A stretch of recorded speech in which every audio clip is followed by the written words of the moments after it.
राम न जाण्या रे मूड नर, राम न जाण्या रे, राम न जाण्या रे मूड नर, राम न जाण्या रे। राम न जाण्या रे मूड नर, राम न जाण्या रे। जल की बूंद महल रचायो सकल जिहाना रे, जठर अग्नि से राखिया तेरा पिंड रो प्राणा रे।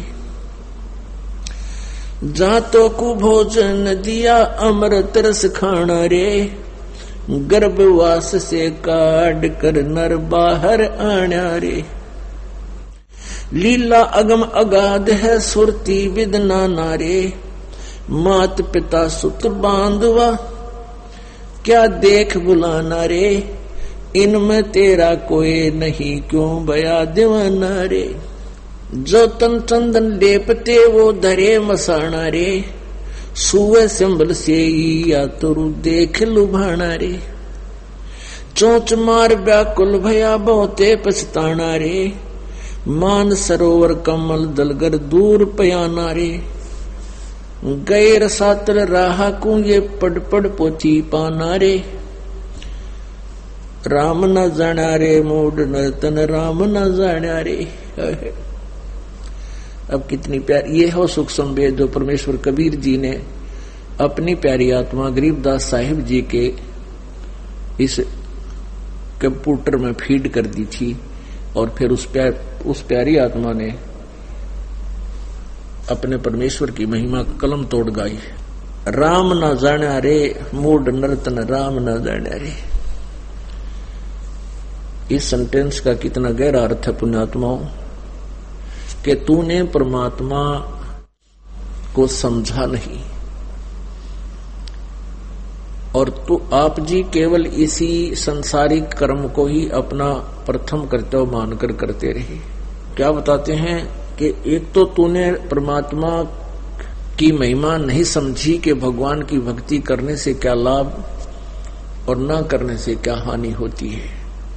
एक तो ये है राम जानना, और दूसरा ये है कि तूने राम नहीं जाना कि वो पूर्ण परमात्मा कौन है, ये तू नहीं समझ सका। उसके लिए क्या बताते हैं, जल की बूंद महल रचायो सकल जिहाना रे, जठर अग्नि से राखिया तेरा पिंड और प्राणा रे।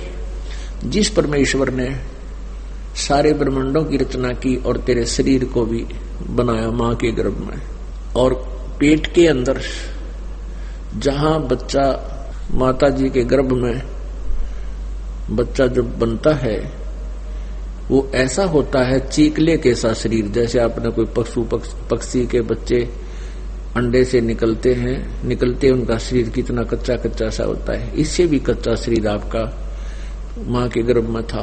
और जहां तू विराजमान था उसके तो बिल्कुल साथ में ही जठराग्नि यानी पाचन अग्नि, इतनी भयंकर आंच होती है, इतनी भयंकर गर्मी है वहां पर। अपने शरीर में परमात्मा ने कैसी व्यवस्था की है, जैसे कहते हैं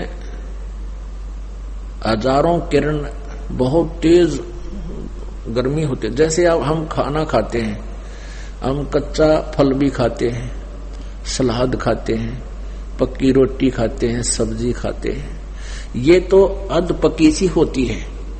अंदर जाकर के इसमें इतनी हीट है मालिक की दिव्य शरीर के अंदर, इस सब सारे को फिर दोबारा से परिपक्व करती है, दोबारा से इनको फूकती है, और उस फिर अलग अलग से ऐसी फैक्ट्री लगा रखी है पेट में परमात्मा ने, अलग अलग से उनके सारी व्यवस्था करती है, ब्लड बनाती है, उसी से हड्डी बनती है, मांस बनता है, ऐसे सारी व्यवस्था कर रखी है।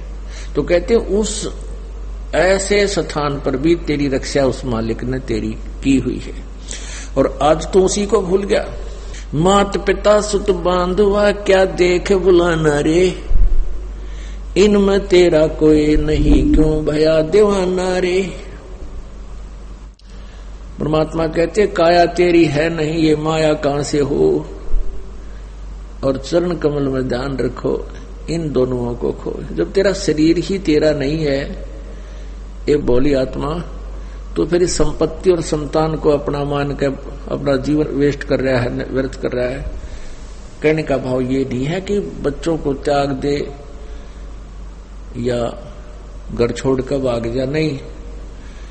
ये एक कार्य और है जो इम्पोर्टेंट था तेरे इस मनुष्य जीवन का, उसको शुरू कर और उसको प्रथम श्रेणी में लिया। बस इतनी सी बात है। जैसे हम पुण्यात्मा विचार करने की बात है, कोई भी व्यक्ति अपने प्रयत्न करके जब थक लेता है, ना उसका कोई कार्य सिद्ध होता है, ना उसके घर में कोई बरकत होती है, कोई हानि हो ही रही है, तो फिर वो परमात्मा की तरफ चलता है, परमात्मा से लाभ लेना चाहता है। यदि हम परमात्मा को पहले ही इतना महत्व दें तो हमारे सभी कार्य अपने आप ठीक होते रहे। परमेश्वर कबीर जी ने बताया है कि दुख में सुमन सब करें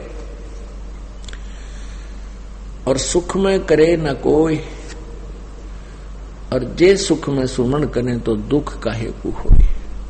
सुख में सुमरण किया नहीं, फिर दुख में करते याद, कहे कबीरता दास की, फिर कौन सुने फरियाद। अपनात्मा सुमन का अर्थ क्या होता है? आप जी ने उपदेश ले लिया और स्मरण कर रहे हो आप, और साथ में कोई मर्यादा भी भंग कर रहे हो तो स्मरण नहीं लगेगा आपका। कुछ पुण्यात्मा से कहते हैं जी हमने नाम भी ले रखा है, हम भक्ति भी कर रहे हैं, और फिर भी हमारे ऊपर आपत्ति आई है और भयंकर आज आ गई है। तो कहने का भाव ये है दास का कि उन्होंने सिमरन नहीं किया, सिमरन में मर्यादा में नहीं रहे। मर्यादा टूट जाने से ऐसी दिक्कत आ सकती है, अन्यथा नहीं आ सकती। तो सिमरन का तात्पर्य है कि परमात्मा कहते हैं दुख में सुमन सब करें, सुख में करे न कोई। आप दुखी हो, आपको राहत मिली, सुखी हुए, कुछ दिनों के बाद आप इतने भूल जाते हो सत्संग के अभाव से, और फिर गलतियां प्रारंभ कर देते हो। लोक लाज में आके, लोक लाज में आके गुरुजी के द्वारा दिए गए आदेश की अवहेलना कर देते हो, उल्लंघन कर देते हो, मर्यादा तोड़ देते हो, तो काल का दाव लग जाता है। कुछ एक ऐसे भक्त हैं जिनके पिछले पुण्य अच्छे होते हैं, और वो पुण्यों के कारण, पिछले पुण्य तो है ही, उन पुण्यों के कारण वो सुखी है। जिस इस नकली लोक में जिसको हम सुख मानते हैं, वो संसारिक दृष्टि से सुखी है, और उसने उपदेश भी ले लिया है। और एक ऐसा प्राणी है जिसके पूर्व जन्म के पुण्य गणे नहीं है, उस पर आपत्ति आ गई है। परमात्मा कबीर जी की शरण में यहां आ गया है, आने से उसने नाम लेने से लाभ शुरू हो गया है। तो कुछ दिनों के बाद उसको दुख आने बंद हो जाएंगे, क्योंकि पुण्य बढ़ जाएंगे, पाप समाप्त कर देता है परमात्मा। तो फिर वो कुछ दिनों में उस दूसरे भक्त को देखा देखी कि दूसरा भक्त है, वो भी नाम लिए हुए है, और वो भी मर्यादा तोड़ देता है, जो गुरुजी ने आदेश दे रखा है उसका उल्लंघन कर देता है, और देखता है कि उस पर कोई आपत्ति अभी आ नहीं रही। उसको देखकर वो स्वयं भी विचलित होकर के कोई मर्यादा भंग कर देता है। तो ऐसे फिर आपत्तियां फिर प्रारंभ हो जाती है। जिस व्यक्ति ने उपदेश भी ले रखा है और नाम भी खंडित कर दिया, तो उस पर अब मंत्र उसका है नहीं उसके पास। इस नाम की कमाई बिल्कुल नहीं है। जिसने बीड़ी पी ली, शराब पी ली, मांस खा लिया, या कोई आन उपासना कर ली, या लोक लाज में आके परमात्मा वाले नियम से वो वंचित हो गया, तो उसकी भक्ति नहीं चल रही, उसके पिछले पुण्य चल रहे हैं। और वो सत्संग में भी आ जाता है, नहीं भी आता है, बीड़ी भी पीता है, एक आदमी में गुट्टी भी ला लेता है, और वो फिर भी कहता मैं संत रामपाल का शिष्य हूं। वो कह रहा है पर वो दास का शिष्य नहीं है। हाँ, उसके साथ क्या बनेगी? फिर एक ही दम इतनी आपत्ति आवेगी जब उसके पुण्य समाप्त हो जाएंगे, वो बक्कल उतरेगा। और फिर वो व्यक्ति आकर के कहेगा कि मैंने तो नाम ले रखा था जी, हमारे घर पे भी ऐसी आपत्ति आ गई, तो वो ऐसा पापात्मा होगा कि आसपास के क्षेत्र के 10-5 कोई भक्त चारे हो नाम लेने के लिए श्रद्धालु, तो उनके लिए भी वो एक रोड़ा बन जाएगा। यो कहेंगे देखो उनका नाम ले रखा था, आज उनका इतनी आपत्ति आ गई। तो उसके पास नाम नहीं था भगवान वाला, परमात्मा का प्रोटेक्शन नहीं था। जब लग हंसा हमरी आना और काल लगे नहीं तेरा बाण। जब तक हम परमात्मा की मर्यादा में रहेंगे, आन माने मर्यादा, तब तक काल का अटैक हमारे पर नहीं होगा। तो इस प्रकार हमने परमात्मा की भक्ति के साथ साथ मर्यादा की भी आवश्यकता पड़ती है। जैसे हमने खेत में बीज दिया, संवार भी दिया, बीज भी डाल दिया, डोल बनाई नहीं, उसकी डोली नहीं बनाई, उसके चारों तरफ मेड़ नहीं बनाई, डोला नहीं बनाया, तो पानी डालेंगे वो भी इधर उधर बिखर जाएगा, खाद डालेंगे वो भी इधर उधर बिखर जाएगा, तो फसल नहीं तैयार होगी। तो मर्यादा एक डोल बनेगी, और ये अति आवश्यक है। इसमें परमात्मा की भक्ति को रोकने के लिए, इसको परिपक्व करने के लिए। मात पिता सुत बांधुआ क्यों देख बुलाना रे, इनमें तेरा कोई नहीं क्यों भया दीवाना रे। जो तन चंदन लेपते सो धरे मसाना रे, सुअ चंबन से या तुरु देख बुलाना रे, और चौंच मार व्याकुल भया बहुते पछताना रे। एक तोता पक्षी होता है, इसको सुआ कहते हैं। सुआ पक्षी होता है और वो परिपक्व फलों को खाता है, चोंच मार मार के खुशी से पके पके फलों को खाता है, शेष को छोड़ देता है। तो कहते हैं तोता क्या करता है, पहले से ही वृक्ष की आशा करता है, ये वृक्ष बड़ा होगा, ये पेड़ बड़ा होगा, इसको फल लगेंगे और खाऊंगा। तो तोते ने एक संभल के पेड़ के ऊपर, सिंभल के पेड़ के ऊपर आस्था लगा ली कि ये पेड़ बड़ा होगा, इसका फल लगेंगे और फिर मैं जी भर के खाऊंगा, आनंद मनाऊंगा। तो क्या हुआ, 10-12 वर्ष के अंदर वो पेड़ बड़ा हुआ, उसके फल लगे, और फल इतने बढ़िया लगते हैं जैसे बहुत मीठे स्वादिष्ट मिलेंगे। जब वो परिपक्व हो जाते हैं तो उसके फलों में, उसके डोडों में कपास होती है, रुई होती है। अब तोते ने देखा कि ये पक गया है, इसको खाऊं, उसने जोर से चोंच मारी, वो रुई उस डोडे की तोते की चोंच में फंस गई। अब जान की दुश्मन हो गया वो। सोचा था कि ये मुझे सुख देगा, आनंद होगा, मैं खुशी मनाऊंगा और पेट भर अन्न खाऊंगा। अंत में उसमें डोडे में कपास पाई, वो खाद्य पदार्थ नहीं था। तो परमात्मा इसकी तुलना आप जी से करते हैं। आप जी संतान उत्पत्ति करते हो, संतान उत्पत्ति होने के बाद फिर उसकी परवरिश के लिए दिन रात परिश्रम करते हो, और ये सोचकर करते हो कि मुझे बुढ़ापे में सुख होगा। अब तो मैं युवा हूं, मेहनत करके बच्चों को पाल दूंगा और बुढ़ापे में चैन सुख का सांस लूंगा और आनंद से रहा करूंगा। अब बुढ़ापे में जैसा आनंद से रहेगा तेरा जिए जानेगा। बुढ़ापे में रह लिया आनंद है, शरीर काम करे नहीं, जाड़ दांत जाते रहे, शरीर में वीकनेस कमजोरी इतनी आ जा, उठा जा ना बैठा जा, आजमा खराब हो गया, कदे कहीं दर्द है कहीं कुछ है। और परमात्मा क्या बताते हैं, बूढ़ा होवे पड़े खाट में सुने वचन खारे, कुत्ते तावण का भी सुख को न ये छाती फूकण हारे। ये श्लोक सुनेगा बुढ़ापे में, सुख तो 100 कोस दूर चलागा। अब क्या होता है कि बूढ़ा बुढ़िया की ड्यूटी कंडम हो जाए, वो खाट पे बैठे रहे अपने घर में, पौड़ी में, द्वार के आसपास उनकी चारपाई डाल देते हैं। तो पुत्रवधू खेत कार्य में अपना जाती है, बाहर मजदूरी पर जाती है, या कोई गोबर पानी डालने जाती है, लेने आ जाती है। तो उनको कह के जाती है सास ससुर को कि तू ध्यान रखना कहीं घर में कुत्ते ना घुस जा। अब कुत्ते तो आदमी बूढ़े की तो कहाँ दाब मारने थे, वो तो ऐसे आंख में चौनिशी कर जाते हैं, बढ़ जाते हैं। तो कभी कुत्ता अंदर घुस गया और उसने जाकर के अंदर दूध कुछ पिया, कुछ गेर दिया उस ग्राउंड पर, परस्पर बखेर दिया। उधर से पुत्र वधू आ गई इतने में, और उसने अंदर जाकर देखा कुत्ते ने उत्पात मचा रखा।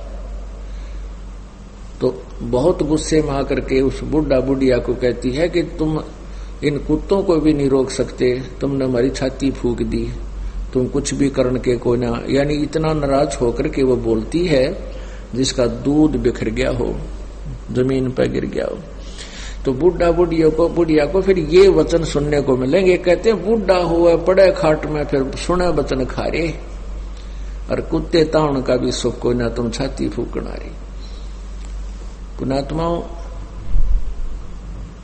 परमात्मा हमें ये याद दिलाते हैं कि तुम्हारे साथ ऐसी बनेगी जैसे उस तोते गेला बड़ी। जो भक्ति नहीं करते वो प्राणी, उनका अंत, उनके साथ परिवार का व्यवहार ऐसा होगा, बहुत रूखा होगा। और जो भक्ति करना शुरू कर देते हैं, परमात्मा की भक्ति ही कर रहे हैं, तो उनके अंत में आप देखना परमात्मा ऐसी व्यवस्था कर देगा, उस अपनी प्यारी आत्मा को दुख ही नहीं होने देगा। ये परमात्मा की भक्ति साधना का एक नियम है,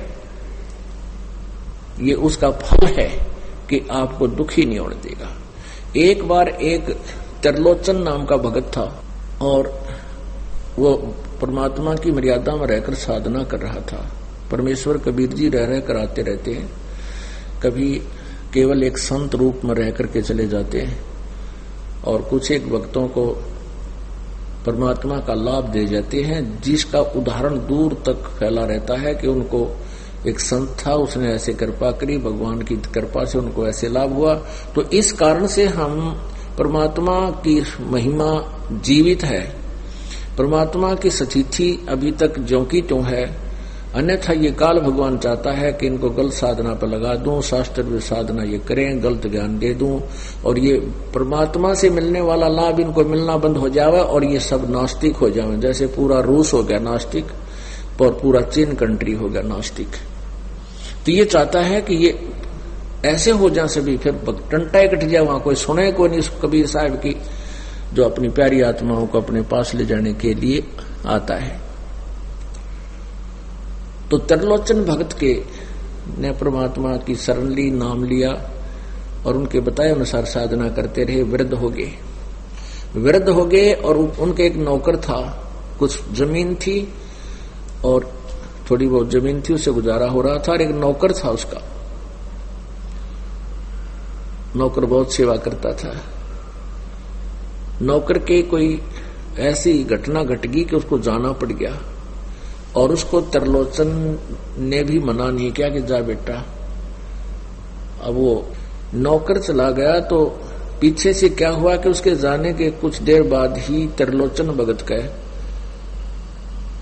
दस्त लग गए, डायसेंट्री होगी, और इतना वीक हो गया, उठा जाना बैठा जाना, पानी भी नहीं पी सके।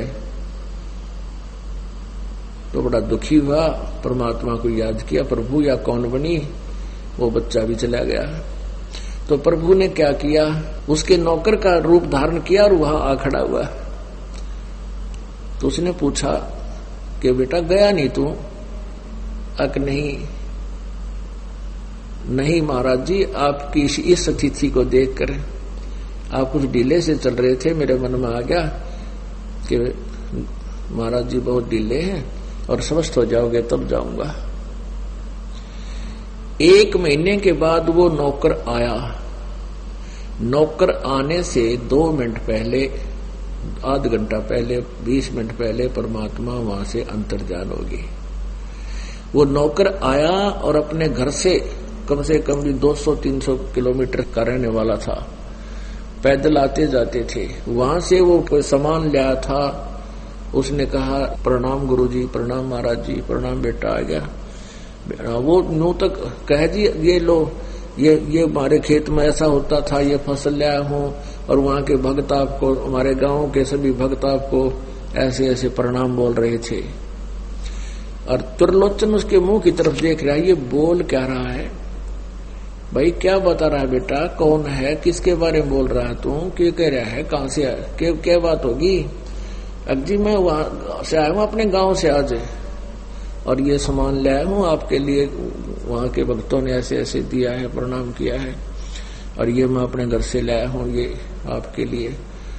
और गुरुजी ऐसे ऐसे रास्ते में बड़ी दिक्कत आई, एक जगह तो ऐसे था। वो कह रहा है भले आदमी तू बोल क्या रहा है, तू सच्ची बता, क्या कह रहा है तू यही नहीं था मेरे पास। अगर नहीं गुरुजी मैं तो अभी आ रहा हूँ। तो कुछ पीछे से भगत भी आगे, वो खेतों में काम कर रहे थे, और उन्होंने बताया जी आपका भगत हमने देखा था, ताइवान लग रहा था। तो त्रिलोचन ने कहा कि भाई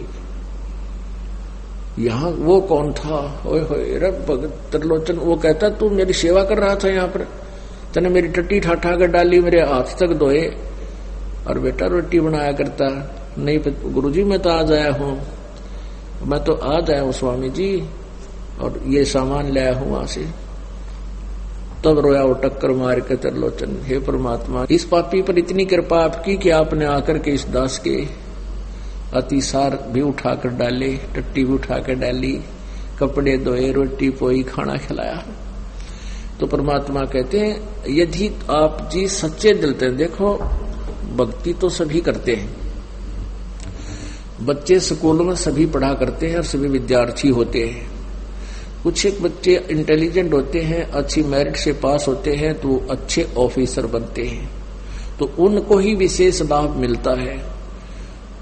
तो ऐसे ही कुछ फेल भी हो जाते हैं। तो पुण्यात्माओं आप ही में से आप सच्चे दिल से सच्ची साधना, जैसे दास बताता है, मर्यादा में रहते हुए करो, और फिर देखना परमात्मा की लीला है। भगवान वही है, किसी चीज में कोई परिवर्तन नहीं हुआ है। परिवर्तन इतना हो गया था कि हम परमात्मा से मिलने वाले लाभ की विधि से वंचित हो गए थे, और हम परमात्मा की परिभाषा से भी अपरिचित हो गए थे। वो स्वयं परमेश्वर ने आके बताई है। मात पिता सुत बांधुआ क्यों देख बुलाना रे, इनमें तेरा कोई नहीं क्यों बहा दीवाना रे, सुअ सिंबल से या तुर देख लुभाना रे, और चोंच मारी व्याकुल भया बहुते पिस्ताना रे।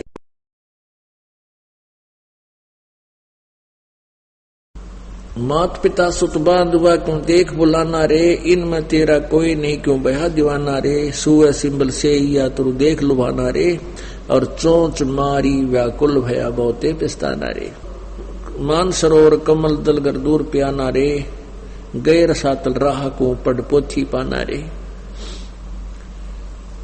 अब जो हम सदग्रंथ पढ़ा करते थे, पवित्र वेद, पवित्र श्रीमद् गीता, पवित्र पुराण आदि, कहते हैं इनके पाठ करने वाले यथार्थ ज्ञान से परिचित नहीं हो पाए, यथार्थ मंत्र से भी वो परिचित नहीं थे, जिस कारण से वो ये पाठ करने वाले, पुस्तकों को, पोथियों को पढ़ने वाले भी नरक में गए, अर्थात उनका जीवन व्यर्थ हुआ। क्यों? क्योंकि उनको सतगुरु संत से नहीं पूजे पाषाणा रे।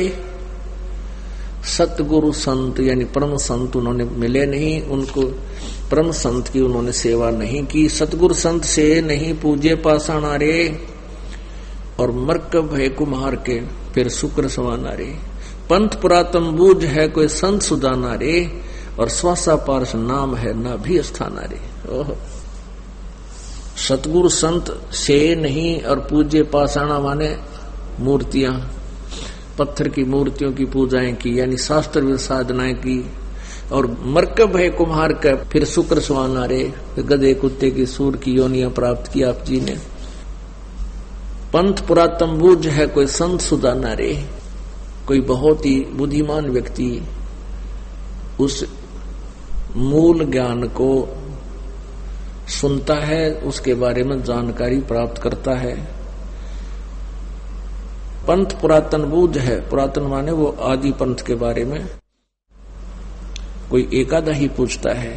और स्वासा पारस नाम है ना भी स्थाना रे, हृदय में हरिपाई ये त्रिकुटी प्रवाना रे, गगन मंडल में गुम्मट है जहां धौजा निशाना रे। हाजिर नाजिर है धनी साहेब दिलदाना रे, पलकों चौरा कीजिए तापर कुर्बाना रे। मन पौन सोच से अगम है कह नृत बयाना रे, जैसे अलल आकाश को धर है तुम जाना रे। आसन बंद अडोल मन जो पद ही समाना रे, गरीब दासियों पाइये पीव पुरुष पुराना रे। गगन मंडल में गुमट है जहां ध्वजा निशाना रे। गगन मंडल में एक आकाश में सतलोक के अंदर एक बहुत बड़ा गुमट है, गुमज इसको बोलते हैं, और उसके ऊपर एक ध्वजा, सफेद ध्वजा फहरा रहा है, झंडा फहरा रहा परमात्मा का।